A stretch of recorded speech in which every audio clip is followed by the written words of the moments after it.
అందరికి నమస్కారం. నేను మీ మధ్య కరుణాకర్ రెడ్డి, తిరుపతి. వెంకటాద్రి సంస్థానం బ్రహ్మాండే నాస్తి కించన వెంకటేశ సమోదేవో నభూతో నభవిష్యతి అనేది పురాణ వాక్యం. అంటే వెంకటాచలం వంటి, మన తిరుమల వంటి సమానమైన, తిరుమలతో సమానమైన పుణ్యక్షేత్రం లేదు, శ్రీనివాసం వంటి దైవము లేదు అని అర్థం.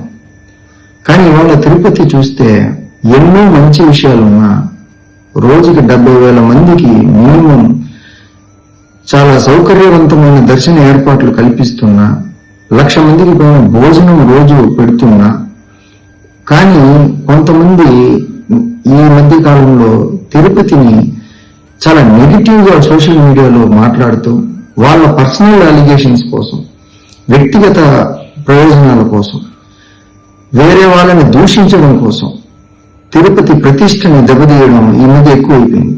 ఏదో బయట వాళ్ళు చూస్తే ఈ వీడియోలు ఏదో ఎక్కడో మద్యం సేవించి ఎక్కడో రోడ్లోనో ఏడో పడిపోయి ఉంటే ఆ వీడియోలు తీసి రెగ్యులర్ గా దాన్ని పోస్ట్ చేయడం.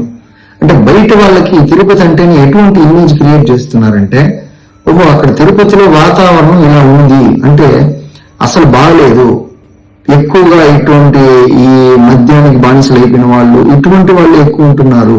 ఎందుకంటేనండి, ఒక మంచి కన్నా చెడు ఎక్కువగా తొందరగా స్ప్రెడ్ అవుతుంది.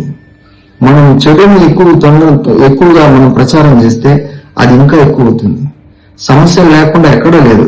కానీ ఇక్కడ ఉండేది అసలు తిరుపతి అంటేనే ఏదో ఒక సమస్య అక్కడ ఎప్పుడు నిరంతరం ఉంటుంది అన్న రీతిలో సోషల్ మీడియాలో ఈ మధ్య చాలా ఎక్కువగా చూపించడం జరుగుతుంది. వ్యక్తుల పర్సనల్ అలిగేషన్స్ కోసం కానివ్వండి, పర్సనల్ గ్రెడ్జ్ తీసుకోవడం కానివ్వండి. సో దీనికంతా తిరుపతి ప్రతిష్ట దెబ్బతీస్తుంది. బయట దేశ విదేశాల నుంచి మన తిరుపతికి వస్తూ ఉంటారు. వాళ్ళు చూస్తే ఇక్కడ ఇలా వాతావరణం ఇలా ఉంది అనేసి అనుకుంటారు. మంచి విషయాలు ఎన్నో ఉన్నాయి తిరుపతిలో.